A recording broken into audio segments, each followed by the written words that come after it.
सुप्रभात प्रिय विद्यार्थीगण, मैं हिंदी अध्यापक आज कक्षा 10वीं के विद्यार्थियों को कविता नंबर 4 आत्मकथ्य पढ़ाने जा रहा हूं और इसके कवि जयशंकर प्रसाद जी हैं। इसके 2 पद हम प्रिय विद्यार्थीगण पहले पढ़ चुके हैं, पहला व दूसरा, और आज हम पढ़ेंगे पद नंबर 3 व 4। तो देखिए, चलिए शुरू करते हैं। मिला कहाँ वह सुख जिसका मैं सौपन देखकर जाग गया, आलिंगन में आते आते मुस्कुराकर जो भाग गया, जिसके अरुण कपोलों की मतवाली सुंदर छाया में अनुरागिनी उषा लेती थी निज सुहाग मधु माया में। उसकी स्मृति पाथेय बनी है थके पथिक की पंथा की, सीवन को उधेड़ कर देखोगे क्यों मेरी कंथा की। तो देखिए प्रिय विद्यार्थियों, यहाँ कवि स्वयं कहते हैं जयशंकर प्रसाद जी कि मिला कहाँ वह सुख, कि उनके जीवन में सुख की प्राप्ति नहीं है, अर्थात उनके जीवन में दुख ही दुख है।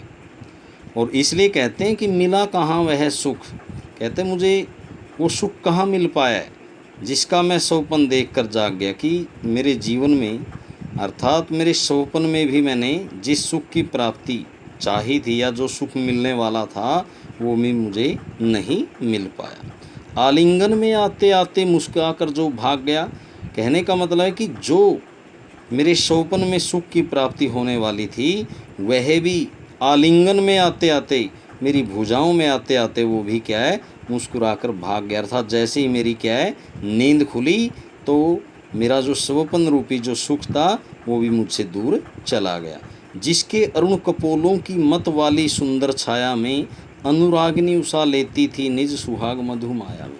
कवि कहते हैं कि उनकी जो प्रिया रही है प्रेमिका, जिसके अरुण कपोलों की, कि जिसके लाल गालों की मत वाली रसीली सुंदर छाया में, कहने का मतलब उसकी जो प्रिया थी उसके जो अरुण जो लाल गाल थे वो लालिमा युक्त थे, सूर्य की लालिमा अनुरागिनी उषा लेती थी। मानो उसकी प्रेमिका के लाल गालों से जो उषा है ना, उषा अर्थात प्रभात या भोर, वो भी मानो अनुरागिनी अपना जो प्रेम है, निज सुहाग मानो अपना जो सुहाग की जो मधुमाया सुगंध है, मानो वो भी क्या है उसकी प्रिया या प्रेमिका के लाल गालों से लेती थी। या ये कह सकते हैं कि जो प्रभात है ना, सुबह है, उसकी जो लालिमा है ना वो उसकी प्रेमिका के लाल गालों की लालिमा से ली गई है।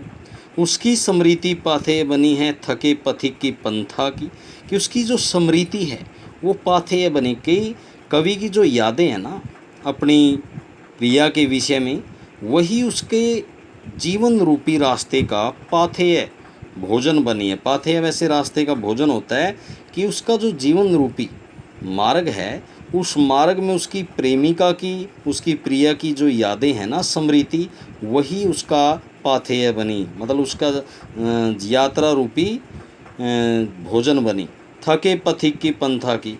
और इस तरह से यदि तुम मेरे पथिक की पंथा, अर्थात तुम क्या मेरे जीवन रूपी क्या रास्ते को, मार्ग को जानना चाहते हो, तो सीवन को उधेड़ कर देखोगे। यदि तुम मेरे रहस्यों को उघाड़ कर देखना चाहते हो तो अंत में तुम यही पाओगे क्यों मेरी कंथा की, तुम मेरे उस रहस्य को तुमने क्यों जाना, अर्थात क्यों जानने का प्रयास किया, अर्थात ऐसा मेरे जीवन में कुछ भी नहीं है। तो प्रिय विद्यार्थियों, इसका काव्य सौंदर्य बन जाता है मिला कहाँ वह सुख। तो यहाँ पर मिला कहाँ, तो यहाँ पर प्रश्न अलंकार है, ठीक है। और आलिंगन में आते आते, आते आते यहाँ क्या पुनरुक्ति प्रकाश अलंकार है। जिसके अरुण कपोलों की मतवाली सुंदर छाया में अनुरागिनी उषा लेती निज सुहाग मधुमाया में, उसकी स्मृति पाथेय बनी, पाथेय रूपक अलंकार है। और थके पथिक की पंथा की, पै की आवृत्ति के कारण अनुप्रास अलंकार है। और प्रिय विद्यार्थियों, इसमें क्या है, इसमें मिला कहाँ वह सुख से लेकर के और सीवन को उधेड़ कर देखो क्यों मेरी कथा। यहाँ तक जो पद्यांश बन जाता है इसमें क्या अनुप्रास अलंकार हो गया, रूपक हो गया, पुनरुक्ति प्रकाश अलंकार हो गया, इसमें वियोग श्रृंगार रस है। क्योंकि इसमें जो कवि है जयशंकर प्रसाद जी वो अपनी प्रेमिका से बिछड़ा हुआ है, जिसके कारण यहाँ पर वियोग श्रृंगार रस हो जाता है। और भाषा क्या है, तत्सम तद्भव शब्दावली से युक्त है, प्रसाद गुण यहाँ पर है। तो प्रिय विद्यार्थीगण, इस कविता का हम अंतिम पद पढ़ लेते हैं जो इस प्रकार है।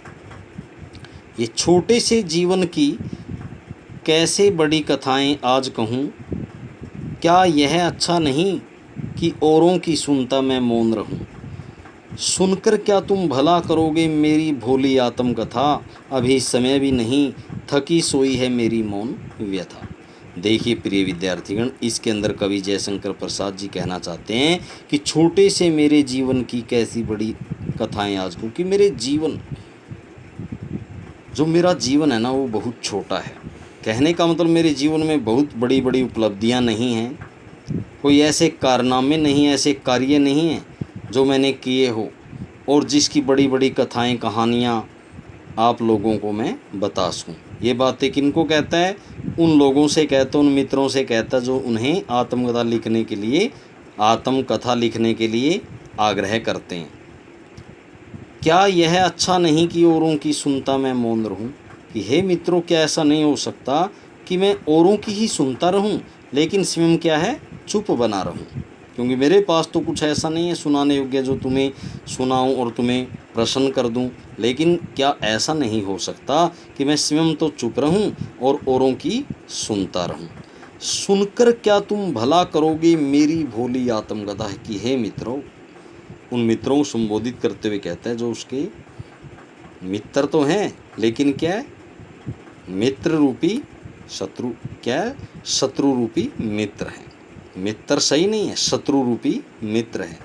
तो सुनकर क्या तुम भला करो, कहते हैं हे मित्रों क्या तुम सुनकर तुम क्या भला करोगे, सुनकर क्या तुम भला करोगे, कि मेरी बातें सुनकर, मेरे जीवन के दुख दर्दों को सुनकर के, कठिनाइयों को, समस्याओं को सुनकर क्या तुम मेरा भला कर सकते हो, अर्थात तुम मेरा कोई भला नहीं कर सकते हो, बल्कि तुम यही देखो मेरी भोली आत्मकथा की, जो मेरी भोली भाली आत्मकथा है, जो मेरा जीवन है ना, उसको तुम सुनकर किसी प्रकार की मेरी सहायता नहीं कर पाओगे, क्योंकि मेरे जीवन में दुखों के सिवाय कुछ भी तो नहीं है।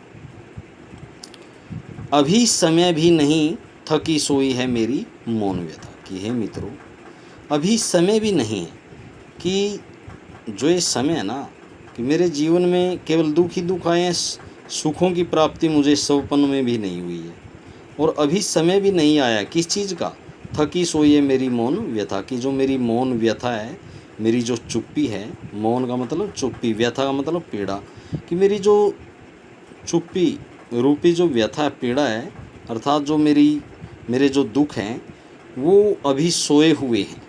कहने का मतलब क्या है, मेरे जीवन में अभी दुख है, सुखों की प्राप्ति नहीं है। थकी सोई है मेरी मौन व्यथा, कि मेरी जो मौन व्यथा है, मेरी जो पीड़ा वो सोई हुई है, और उसे याद दिलाकर तुम मुझे और ज़्यादा परेशान मत करो।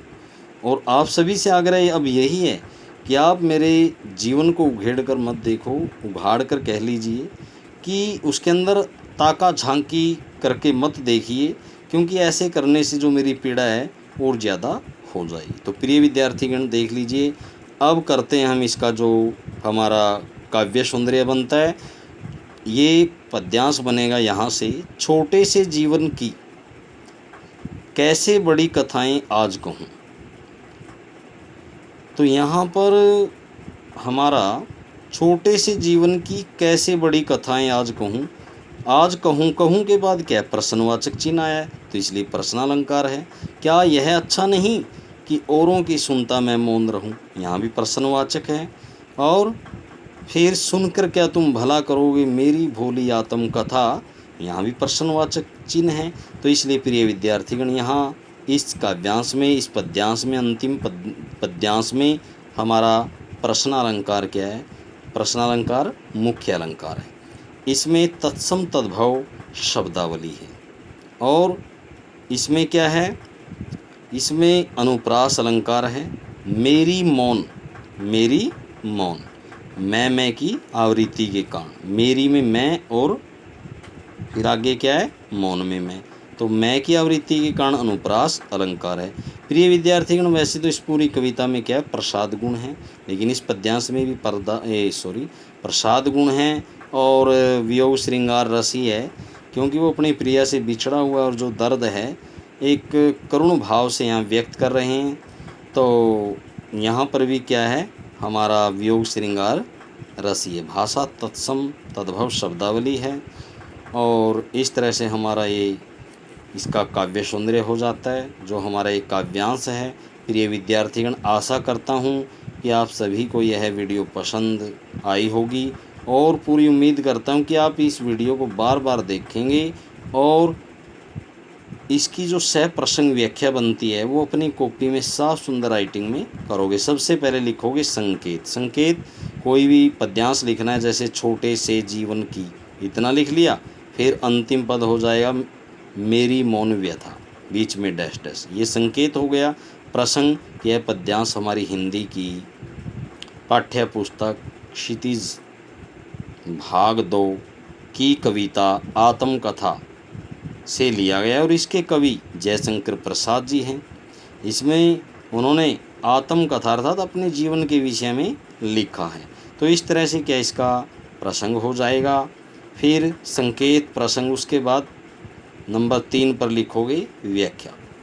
व्याख्या में हिंदी बनाएंगे इसकी अच्छी तरह से साफ सुंदर राइटिंग में, और उसके बाद लिखेंगे हम चौथा पॉइंट, हमारा चौथा बिंदु क्या रहेगा, विशेष। विशेष में क्या लिखना होता है कि हमारी भाषा कौन सी है, हम इसके अंदर कौन कौन से अलंकार प्रयुक्त हैं, कौन सा छंद है, शब्दावली कैसी है और कौन सी शक्ति इसके अंदर आई है, कौन सा गुण, कौन सा रस, इस तरह से इसका काव्य सौंदर्य है, उसके अंदर विशेष के अंदर लिखना होता है। तो प्रिय विद्यार्थीगण, आशा करता हूँ कि आप अच्छी तरह से इसकी व्याख्या लिखें, सह प्रसंग व्याख्या। धन्यवाद।